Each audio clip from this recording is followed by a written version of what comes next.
सवाल महाराजा अकबर बीरबल की हाजिर जवाबी के बड़े कायल थे। उनकी इस बात से दरबार के अन्य मंत्री मन ही मन बहुत जलते थे।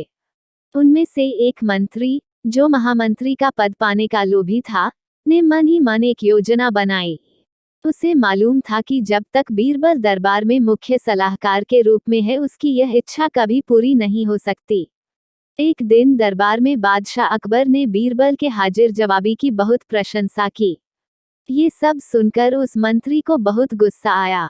उसने महाराज से कहा कि यदि बीरबल मेरे 3 सवालों का उत्तर सही सही दे देता है, तो मैं उसकी बुद्धिमत्ता को स्वीकार कर लूंगा, और यदि नहीं तो इससे ये सिद्ध होता है कि वो महाराज का चापलूस है। बादशाह अकबर को मालूम था कि बीरबल उसके सवालों का जवाब जरूर दे देगा, इसलिए उन्होंने उस मंत्री की बात स्वीकार कर ली। मंत्री के 3 सवाल क्या थे? उस मंत्री के 3 सवाल थे। -1, आकाश में कितने तारे हैं? 2, धरती का केंद्र कहाँ है? 3, सारे संसार में कितने स्त्री और कितने पुरुष हैं?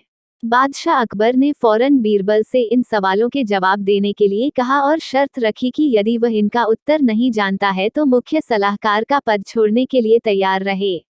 बीरबल ने कहा, तो सुनिए महाराज। पहला सवाल, बीरबल ने दरबार में एक भेड़ मंगवाए और कहा, जितने बाल इस भेड़ के शरीर पर हैं, आकाश में उतने ही तारे हैं। मेरे दोस्त, गिनकर तसल्ली कर लो, बीरबल ने मंत्री की तरफ मुस्कुराते हुए कहा। दूसरा सवाल, बीरबल ने जमीन पर कुछ लकीरें खींची और कुछ हिसाब लगाया।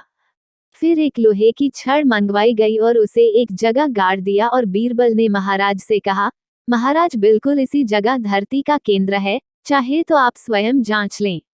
महाराज बोले, ठीक है, अब तीसरे सवाल के बारे में कहो। तीसरे सवाल पर मंत्री की क्या हुई हालत?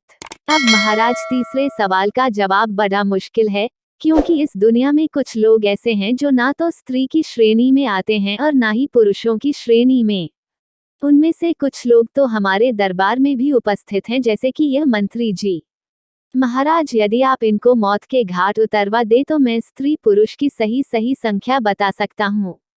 अब मंत्री जी सवालों का जवाब छोड़कर थर थर कांपने लगे और महाराज से बोले, महाराज, बस बस, मुझे मेरे सवालों का जवाब मिल गया।